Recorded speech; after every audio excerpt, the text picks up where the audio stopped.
He's with us now. And Pete, you want to go ahead and give the intro? Well, Bill, thank you so much for being with us. And for the listeners out there, if you get on your Google machine at some point in time and you Google nicest guy in sports, and he's also one of the most powerful, but nicest guy in sports, Bill Hancock pops up. And that is not a joke. That is true. There have been articles written about the nicest guy and one of the most effective men in sports and just a great leader overall.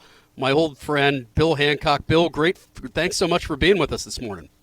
Well, thank you for having me on, and I'll tell you, in my career, all I've done is one thing, is I've just done whatever Pete told me to do. There'd be a lot more L's in the column for Bill if he actually followed that advice. But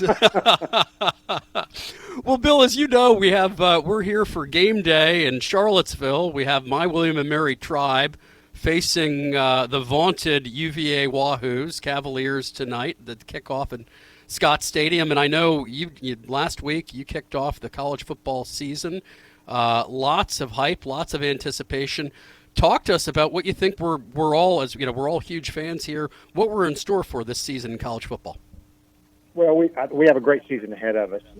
Unpredictable, maybe chaotic.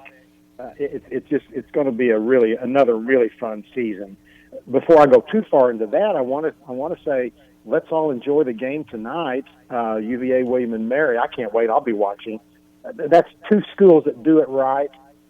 Good coaches, good attitude about sports, and I'm just really, really looking forward to watching that game tonight. Well, Bill, as an alum of William & Mary, it's so wonderful to hear that from you about really two schools in William & Mary and University of Virginia that do it right. And Bill's seen everything under the sun and has worked with tremendous programs. And we had, Bill, we just had the voice of the Wahoos, of the Cavaliers, Dave Kane, on earlier, and Congressman Denver Riggleman, who represents University of Virginia here in the 5th District of Virginia, and both were saying the same thing. Just two quality programs and quality coaches, and Coach Bronco Mendenhall and Coach Mike London.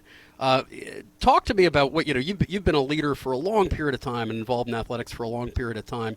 Talk to us a little bit about how you lead, and you've led March Madness, you've led the BCS, you now lead the college football playoffs, arguably one of the top sports in America, most beloved sport in America. Tell me what your leadership means a lot to you. What are the different things that you focus in on and that you look for leaders when you're hiring over at the college football playoff? Well, I've been very lucky. I got to direct the best event in college basketball, was a part of that for 16 years. And now this is my 15th season in directing the best event in college football, back to the BCS days. And I'll never forget, I have so many friends in basketball. I'll never forget my good pal Terry Holland called me when I left basketball and go over to football. And Terry said, "Bill, you've gone to the dark side." I said, "Well, Terry, will you still be my friend?" and he said, "Well, I think so. Give me some time to think about it. Let me process all this." But the fact is, I think any leader needs to, first of all, get great people. And we have tremendous people on our staff at the college football playoff. It's a great event to work for. And our first criteria when we're hiring is good human being. And if they know how to do the job, that's a bonus. And they all do, actually. But get good people, and then stay out of their way. Do not micromanage. My goodness, you have all these smart people. You hear that, John? No micromanaging, buddy. Yeah, stay out of their way, and provide the leadership by example. Right. Coaching, teaching. Realize that everyone needs different coaching. Not unlike a football coach, everyone needs a little something different from the manager. And that's the way I was managed when I was coming up in my career, and I'm in my last job now, so it's a different perspective for me. And whenever I leave this, whenever it'll be, I hope it's a long time, but I'll go off into retirement, might become a radio show host. But sign them up, John. We'd love to have you, Bill. Would you recommend that for a career? Oh, yes, absolutely. You work ungodly hours and make absolutely no money. It's a great job career. Yes, I would definitely recommend it. Not for the faint of heart, though. I don't know. I think a Bill Hancock podcast would probably be #1 in America. I think right? it would be. Feinbaum would be out of a job. Oh my! Oh, Bill. Well, You're right, Bill. A couple things, Bill. Like, and I think our listeners may not know that. They might not get into the minutia of how things are done in sports, but got to give, and people in the know give Bill Hancock great credit in evolving the sport of college football. It wasn't too long ago when, like, I grew up a Penn State fan, and you think you won a national championship, but you have to wait for 2 polls to come out sometime after New Year's, and even though you're undefeated, you might have gotten it, you might not have. Bill helped guide college football into a new era with the BCS. And right. You had fans of the BCS. You had others that weren't fans, and was smart enough to understand what fans really wanted, and worked with a handful of commissioners and got us the college football playoff, where ratings are absolutely through the roof. It's an experience unlike anything else. Bill, tell us what's next for college football. You have, I think, the current system up until 2026 or so. Ratings are sky high. Talk to us about where you see the game going. Well, the game is enormously popular, as everyone knows, across the country. The connection between the postseason and the regular season is really strong and significant. And actually, I look back at my old sport, college basketball, and realize how popular March is. But we need to be careful in basketball what's happening to December, January, February. But we right now don't have that issue in college football. The regular season is really what it's all about. Postseason is the icing on the cake. So in the future, every game counts, right, Bill? We need to maintain that. Sorry, Bill. There's a lot of college football fans like myself that are skeptical of limiting the playoff to 4 teams. That a lot of teams get on the bubble, then you have to make a decision about 3rd and 4th. There's a lot of fans, and I'm in that camp, that think it should be expanded to 8 teams. Where's the NCAA on that, and do you see that coming in the near future? Well, we are governed by 2 boards. One is university presidents, one from every conference, and the other is conference commissioners. And I say that because they will be the ones to make the decision about the format in the future. The CFP is working, but my bosses are talking about how we could make it better in the future. But no one should read too much into that. The CFP right now is definitely working. When you talk about expansion, it's a very complex matter. It was tremendously complex when we put the playoff together. Who are the 8 teams? How do you choose the 8 teams? When are the games played? Let me just give you one example of when the games are played question. This year, Army-Navy is December 14th.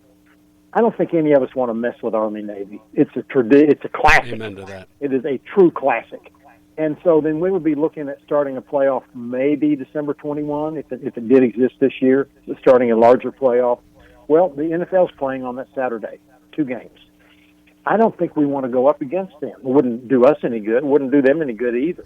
So that's a tiny island of the complexity of what we might do in the future. The student athletes need to play another game. Question, I don't know. No one knows for sure the answer to that. I'll go in a little different direction here and say I like what college football has done, and the NFL too, in making the game safer. We had to do that to save the game. Mm-hmm. I like the new rules. I think we're going to see more rules changes to make it safer in the future. Bill, how, as an executive with CFP, you have to deal with, like you said, the various college presidents, conference presidents. How is big-time college universities now navigating through the myriad of scandals that we're getting one after the other in recruiting, in education, in academics? I mean, they're coming fast and furious. How are you guys navigating your way through that, Bill? With strong leadership, with listening, with keeping your eye on the future. Don't manage for today. Manage for 10 years from today. And I'm also in the camp that a lot of things that are coming to light now are things that have been happening. for a fair amount of time. And thankfully they're coming to light, and thankfully smart people are fixing them. Well, Bill, we talked about leadership a little bit earlier, and I don't know if you saw this, and I can say this, and you can't, but I'm not a huge fan of Nick Saban. I think he does things. He's an unbelievable coach, but I was jaw on floor. I don't know if you saw this clip of him at a news conference talking about the power of second chances and how he gave second chances to some of his players and how they turned out. If listeners haven't seen this, just Google Nick Saban and second chances.